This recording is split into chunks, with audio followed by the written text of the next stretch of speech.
Olá, estamos aqui com mais um bate-papo da Associação do Bairro Centenário. Eu sou a Roberta, para quem não me conhece, eu sou homeopata, mãe, educadora e trabalho também na Associação do Bairro Centenário. Né? Esse bate-papo é uma oportunidade que nós temos de poder conhecer um pouquinho mais dos profissionais que nós temos aqui no bairro, né? E no nosso entorno também, na cidade de Juiz de Fora. A gente pode poder trocar ideias, conversar, aprender um pouquinho mais com as especialidades de cada profissional. Hoje a gente tem aqui uma pessoa muito especial, é uma nutricionista maravilhosa, eu a conheço pessoalmente, é a Clorizana Abreu, trabalha no HU, é uma pessoa maravilhosa, né? E hoje eu vou conhecer um pouquinho mais do lado profissional da Clorizana, né? Ela vai contar pra gente, esclarecer pra gente também umas perguntinhas que eu tenho aqui, que foi feito antes do nosso bate-papo, sabe, Clorizana? E a gente fez aqui umas perguntas de um grupo, dentro do meu grupo, só para perguntar para você algumas dúvidas que surgem na nossa vida, no dia a dia, né? E as perguntas eu vou te fazer já já. Mas primeiro, seja bem-vinda, Clorijana, se apresente. Obrigada pela oportunidade, né, de estar falando um pouquinho da nutrição aí nesse grupo que está crescendo, né? Obrigada a você por ter aceito o nosso convite. E é um assunto assim muito importante, né, na vida da gente, a nutrição, alimentação saudável é uma coisa tão importante, né? A gente tem que aprender mesmo cada vez mais sobre esse tema, né? Isso. Então, então olha só. A primeira pergunta, quem fez no nosso grupo foi a Elizabeth. Ela está querendo saber se comer pouco faz bem ou se faz mal. Então, Quantidade. tá, é isso que eu ia te perguntar, porque existe uma diferença entre quantidade e qualidade, né? Você comer pouco em quantidade pode te gerar um déficit calórico e você pode emagrecer. Ao mesmo tempo, se esse não for o seu objetivo, eu acho que não tem por que comer pouco. Você tem que comer de acordo com o seu metabolismo, com a sua fome. É muito importante que a gente honre a nossa fome. Se está com fome, tem que comer. Agora, o que você vai comer já é outra conversa, né? Então, assim, comer pouco em quantidade não vai te fazer mal. O que pode causar é um emagrecimento, ou então você pode ter um déficit tanto energético quanto também de micronutrientes. Você pode gerar uma deficiência de vitaminas e de minerais se tiver em quantidade incompatível com o seu corpo. Agora, comer pouco em qualidade sempre vai trazer um prejuízo. Então, não adianta você comer uma grande quantidade do que a gente chama de calorias vazias. São aqueles alimentos que só trazem calorias mesmo para você. Então, por isso que é importante a gente procurar um profissional para adequar, né, a dieta ao seu tamanho, ao seu peso, à sua rotina, aos seus hábitos e aos seus costumes, né? Legal. Então, agora a gente tem aqui uma pergunta da Dona Maria. Ela quer saber qual que é o melhor horário, Cloridana, para a gente consumir legumes. Então, não existe um melhor horário. Legumes é bom para você consumir sempre, porque são os alimentos reguladores, né? Junto com as frutas, eles vão regular o nosso organismo porque vão fornecer água, fibra, vitamina e mineral. A gente, no Brasil, tem o costume de consumir legumes nas grandes refeições, almoço e jantar. Mas em outros países tem gente que consome no café da manhã, na ceia. Isso vai variar, não existe um horário ideal. O que a gente não pode deixar de consumir pelo menos de 4 a 5 porções de vegetais por dia. Isso. A mãe do Felipe, tá, Cloridana? Ela pediu para te perguntar qual que é a melhor dieta para quem quer ganhar peso. O filho dela precisa ganhar peso, uma criança. Então, aí tem que passar por uma avaliação, porque a gente não sabe como que está a dieta dessa criança. Não existe uma dieta pronta para todo mundo, entendeu? Quem quer ganhar peso tem que consumir uma quantidade maior de calorias. Mas nessas calorias a gente vai embutir também as coisas boas, não só calorias vazias, né? Não é só comer chocolate ou só tomar refrigerante. A gente tem que fazer uma dieta balanceada. E para eu saber quanto que ele precisa ganhar de peso, eu preciso saber qual que é o peso atual, quais são os hábitos, para em cima disso a gente calcular uma quantidade de caloria por quilo de peso. Então não é uma conta simples. O que vale para um filho não vale para o outro, mesmo sendo irmãos. Então não tem uma dieta que eu consiga passar para todo mundo. Quem quer ganhar peso vai fazer isso, porque muitas vezes não vai ser a mesma coisa. É, muito legal, porque eu sempre falo isso, né? Cada um cada pessoa é única, né? Então Uhum. tem que ver mesmo, especialmente para aquela pessoa. E os alimentos, assim, para as pessoas hipertensas, né? Tem uma pessoa que perguntou no nosso grupo que deve evitar quais são os alimentos que o hipertenso deve evitar, né? E por quê? Por Então, quê? A dona Laís que está querendo saber, tá, dona Laís? os hipertensos vão ter que evitar os alimentos industrializados em geral, principalmente aqueles que são salgados, né? Por exemplo, os embutidos, azeitonas, conservas, queijos muito salgados e temperos prontos. O hipertenso ele não deve consumir esse tipo de alimento. A gente brinca que a gente deve descascar mais e desembrulhar menos. Então, quanto mais natural, quanto mais saudável for sua alimentação, menor vai ser o seu consumo de sódio. O sódio é um conservante. Então, a gente tem que fugir desses alimentos enlatados, embutidos, empacotados, esses biscoitos, né, amarelinhos, contém esses que criança adora. Inclusive, às vezes, os alimentos doces, a gente acha que não tem sal, mas tem bastante sal. Então, tem que tomar muito cuidado e ler o rótulo. Se for um alimento industrializado, tem que ler o rótulo, atrás do rótulo vai estar lá a quantidade de sódio. Então, os alimentos ricos em sódio devem ser evitados para quem tem hipertensão, né? Sim. E agora, Clorisiana, tem uma pergunta aqui para as pessoas que fazem exercício de manhã, né? Logo pela manhã.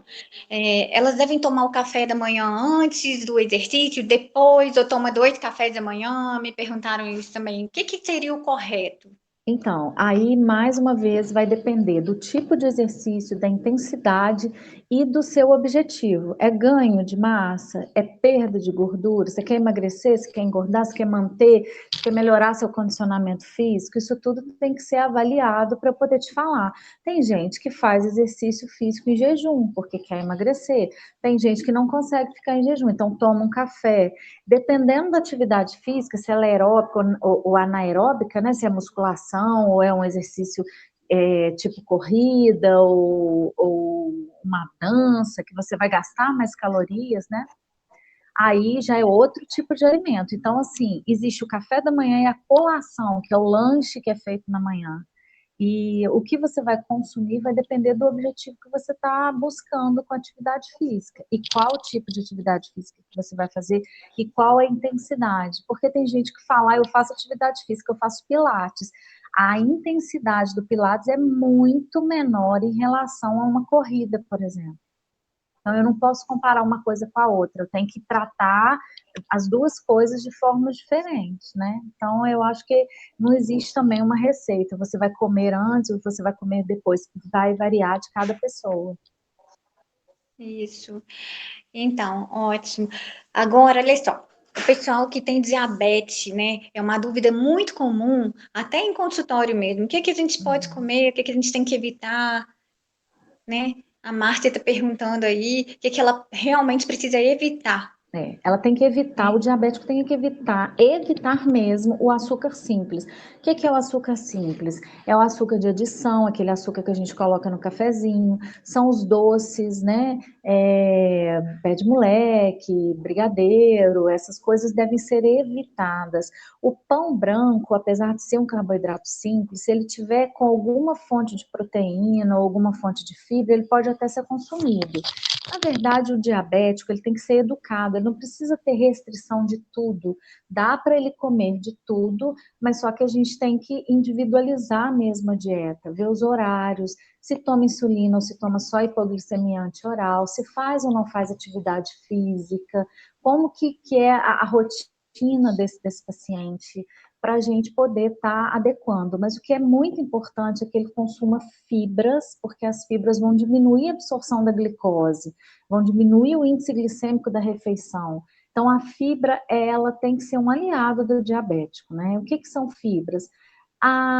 Frutas, em geral, contêm fibras, vegetais, aveia. É muito legal o diabético usar aveia todos os dias, porque por ser uma fibra solúvel, a gente consegue diminuir a absorção da glicose daquela refeição, aumentar o funcionamento, melhorar o funcionamento do intestino e diminuir o esvaziamento gástrico. Então, você consegue ter um controle melhor da sua glicemia.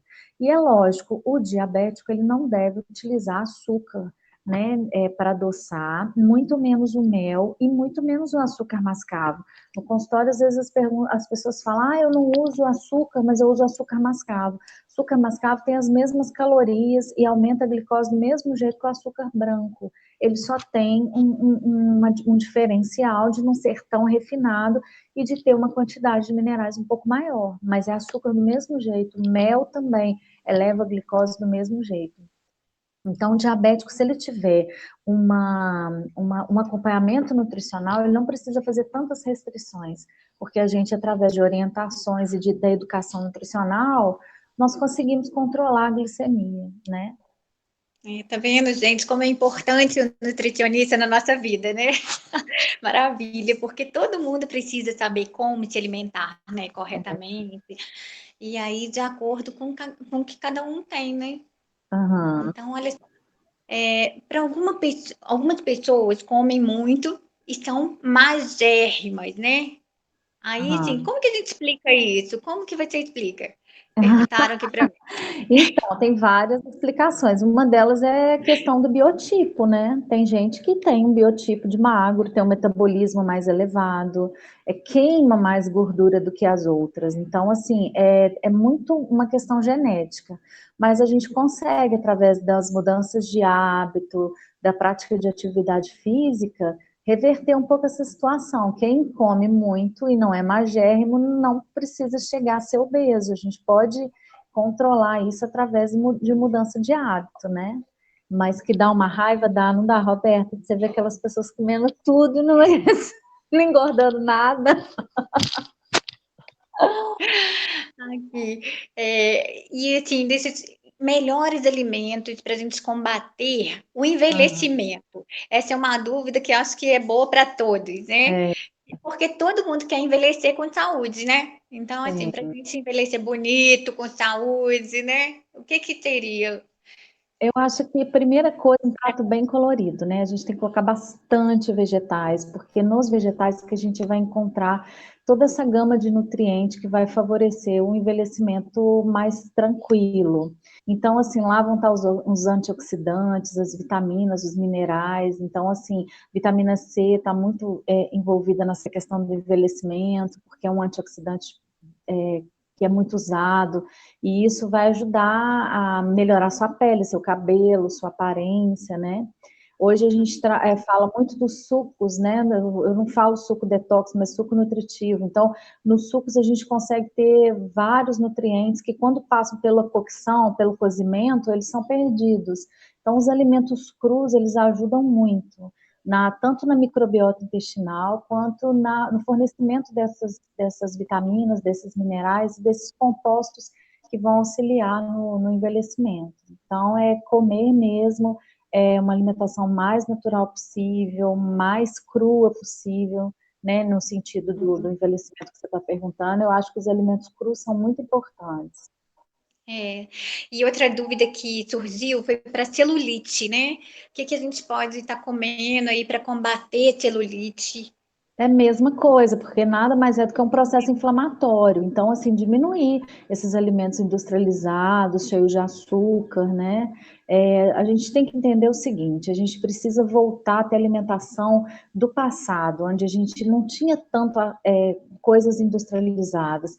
Ninguém, por exemplo, viu uma árvore de margarina. Não, a árvore não existe. Margarina é algo muito artificial. Então, assim, árvore de biscoito, não, você pode fazer um biscoito que não tenha todos aqueles ingredientes. Iogurte é a mesma coisa.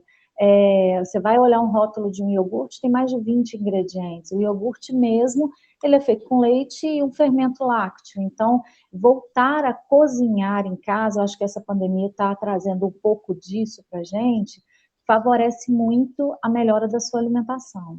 Depois eu posso até te mandar umas receitas, por exemplo, eu faço meu iogurte lá em casa. E aí a gente não usa açúcar, a gente faz uma geleia com pouquíssimo açúcar para poder dar sabor. E as crianças tomam numa boa. E se você vai no mercado, olha lá, 1,5 litro de iogurte, um preço super acessível, você vai e compra, mas já pararam para ver o rótulo? Quanta coisa tem ali dentro? É goma, é conservante, corante. Então, assim, a gente tem que programar a nossa semana para a gente conseguir cozinhar o máximo possível e evitar de ficar consumindo esses alimentos que são alimentos de prateleira, que tem uma vida, tem alimentos que têm validade de 2 anos, onde já se viu isso, né? Porque ali tem muita coisa que não precisava da gente estar ingerindo. Você falou das receitas, a gente tem um grupo, né? E Uhum. esse grupo vai amar se você mandar essas receitinhas, a gente pode postar lá no grupo, tá, Florizana? Pode Tá, mandar que mando a sim. gente vai postar. Inclusive, você manda também com seu telefone, seu endereço, você Tá. atende em algum lugar que não seja no Uhum. HU, Tem, você atende? tem uma Então, clínica. Uhum. então, aí a gente pede, né? A gente pega a receita, o endereço, o Uhum. telefone. E uma outra pergunta também, Florizana, que é sobre o fígado, né? As pessoas que têm problema de fígado, quais os alimentos que elas devem evitar? Seria bom para elas consumirem, né? O que faz bem para o fígado e o que faz mal? Então, o fígado, ele é responsável pelo metabolismo, né? Então, tudo passa pelo fígado. Os alimentos que causam muito desconforto são os alimentos gordurosos, né? Fritura, excesso de doce também pode sobrecarregar, e principalmente o álcool, né? No fígado a gente tem várias doenças, mas assim, você está perguntando quando a pessoa come alguma coisa e passa mal de fígado ou é uma doença já instalada? Quando já está instalada. Então, assim, você tem que evitar mesmo álcool, né? Álcool e esses alimentos É, que vão causar, por exemplo, a esteatose, ela é como se fosse uma camada de gordura que fica por cima do fígado. Então, quanto mais gordura você comer, ele está com uma dificuldade de metabolizar, ele vai colocando essa gordura para cima. E isso vai dificultando o metabolismo mesmo e vai meio que matando essas células. Isso é reversível até certo ponto. Então, quando a pessoa tem uma esteatose leve, com atividade física e mudança dos hábitos alimentares, ela consegue reverter esse quadro. Então, a gente tem sempre que pensar que tudo que faz bem, né, vem da natureza. Então, uma alimentação mais natural possível vai também proteger o seu fígado de doenças futuras. Mas, sem dúvida nenhuma, o consumo de álcool é um grande responsável pelas doenças hepáticas. isso. E para a gente finalizar, uma pergunta aqui sobre diabetes também. Se a pessoa se alimentar com biscoitos, chocolates, ela pode desenvolver um diabetes? Uma Então, pergunta que, teoricamente sim. Por quê? que Porque você vai sobrecarregar seu pâncreas. Agora, tem que ver o contexto, né? Tem que ver se essa pessoa já tem uma síndrome metabólica, se ela é obesa, se tem resistência à insulina, se tem histórico na família. Mas se você continuar num ambiente que favorece o aparecimento de uma certa doença, ela pode vir a se desenvolver sim. É lógico que um doce, um biscoito de vez em quando não vai te causar um diabetes, né? Mas você pode desenvolver através de maus hábitos alimentares. O diabético diabetes tipo 2, por exemplo, ele acontece geralmente em pessoas que têm um mau hábito alimentar por muito tempo. Lembrando que o diabetes é uma doença silenciosa. Às vezes, quando a pessoa descobre, ela já está instalada, né? E aí já está prejudicando outros órgãos, né? Então, assim, tem que tomar muito cuidado, porque o diabetes descontrolado, ele vai afetar seu rim, ele vai afetar sua circulação e principalmente a visão. Então, a alimentação mais saudável sempre para evitar o aparecimento dessas doenças crônicas, né? Crônicas porque demoram a aparecer e quando aparecem duram muito tempo. Então, a alimentação, principalmente na infância, né, tem que ser plantada essa sementinha na infância para que os adultos não sofram dessas doenças que começaram lá atrás, às vezes até na gestação mesmo. É verdade. Eu adoro esse tema, Clorizana, porque eu sou homeopata e eu prezo muito pela prevenção, né? A gente tem que prevenir, alimentação é tudo, né? A gente tendo uma boa alimentação, a gente pode prevenir várias doenças, e eu sempre falo isso nos meus tratamentos. Eu também passo um suco para nutricionais também, né? Junto com o medicamento. Então, assim, acho muito importante, muito interessante esse tema. E você falou uma coisa interessante sobre árvores, aí me fez lembrar duas coisas. Uma, que o nosso bairro também tem um projeto de plantar árvores, de cada morador adotar uma árvore, né? Então a gente quer arborizar o bairro todo. E outra, eu quero até assim lembrar isso aqui agora no vídeo, porque ainda temos mudas para poder distribuir. Tem morador que ainda não está sabendo, tem morador que ainda está querendo, então vamos entrar em contato que a gente vai dar continuidade aí a esse projeto. E o outro é aquele projeto que você tem, que eu queria que você contasse pra gente, que é justamente esses mudas para as pessoas, trocar. Eu já participei de um, eu tive a oportunidade de ir uma vez no Jardim Botânico, que vocês estavam fazendo o evento lá, e conheci, foi muito legal. Eu queria que você contasse pra gente como que funciona, como que tá agora na pandemia, se tá acontecendo, como que é. Então, o nosso projeto é um coletivo, que chama Coletivo em Folhas, né? Eu, meu marido e um amigo, a gente montou esse grupo com o intuito de doar e trocar mudas. Com isso, a gente aumenta, né, a diversidade de mudas na nossa região. Então, a gente faz as mudas e doa nas feiras, que acontece a cada 3 meses. Geralmente ocorre na Praça Antônio Carlos, mas o ano passado nós fizemos lá no Jardim Botânico a edição da primavera. A gente foi convidado pelo Jardim Botânico para fazer a feira lá, foi essa que você foi. Então, o que acontece? A gente montou um grupo de WhatsApp e aí, né, na pandemia, as pessoas acabam fazendo essas trocas individuais. Não existe uma feira física, mas existe essa feira virtual, onde a gente encontra, ele tem mais ou menos 200 e poucas pessoas o grupo. Inclusive, hoje eu acabei de entregar 2 caixas de muda. Então, a gente coloca as mudas que a gente tem, e a gente tem, assim, colecionadores no grupo. Então, é muito legal, porque a gente consegue, por exemplo, frutíferas raras, em extinção, e a gente trabalha também com punks, que são as plantas alimentícias não tradicionais, não convencionais, e aí nessa lista a gente está resgatando a alimentação do passado, né? Hoje em dia é muito comum as pessoas comerem taioba, mas quase ninguém come capuchinha, quase ninguém come capiçova, quase ninguém sabe o que é o peixinho da horta, o abertalha coração. Então, esse movimento a gente tem trazido para Juiz de Fora para divulgar as punks também. São esses alimentos que ficaram esquecidos e que não são comercializados, né?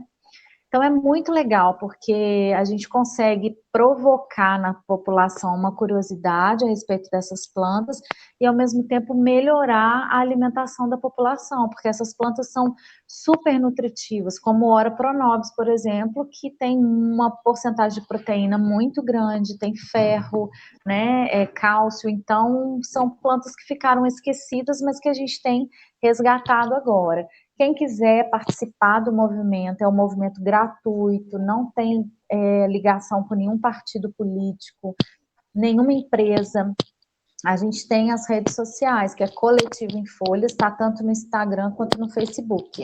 Lá vocês podem entrar em contato e participar do grupo do WhatsApp. Lembrando que a gente não vende nenhuma muda, nenhuma semente. Tudo é gratuito. Então, assim, a pessoa que entra no grupo ela já tem que ter essa noção de que nada é comercializado. Isso, que legal, que bacana. É muito bom. E esses grupos funcionam muito, né? Porque são pessoas que têm realmente os mesmos objetivos. Sim. É bem bacana. Parabéns para vocês, tá? Desse grupo. Eu gostei muito de ter participado lá no Jardim Botânico. Achei muito interessante o evento, por isso que eu quis falar sobre ele hoje, Uhum. né? E assim, que outras pessoas possam, né, acrescentar aí junto com vocês para poder fazer esse trabalho tão bonito. Eu achei importante, né, para todo mundo. É. Então, assim, Florizana, muito obrigada pela participação, adorei nosso bate-papo, foi muito Que bom, bom. porque traz muita informação, uma riqueza de informações, assim, muito grande, né, e acho que todo mundo Uhum. vai aproveitar bastante, né, só tenho a agradecer mesmo, e você quer deixar mais alguma coisa que não foi falada? Então, quem tiver alguma dúvida, quiser entrar em contato, eu também estou no Instagram como Colorizane, super fácil achar, sou a única no mundo e não tem erro. Depois eu te passo umas receitas e você pode repassar para o pessoal. E aparecendo assim uma oportunidade da gente fazer outra feira física, né? Vamos ver como é que vai ficar essa situação da pandemia. Eu te aviso também para você divulgar e as pessoas serão muito bem-vindas. Isso, eu vou colocar lá no nosso grupo. Ah, tá. Prazer, vou adorar ajudar na divulgação aí. Muito obrigada, Clorizana. Um grande abraço para você, para toda a família, tudo de bom aí, tá? Muito Bom, você obrigada. também. Um beijo, tchau, obrigada. Obrigada a todos que estão participando do nosso projeto.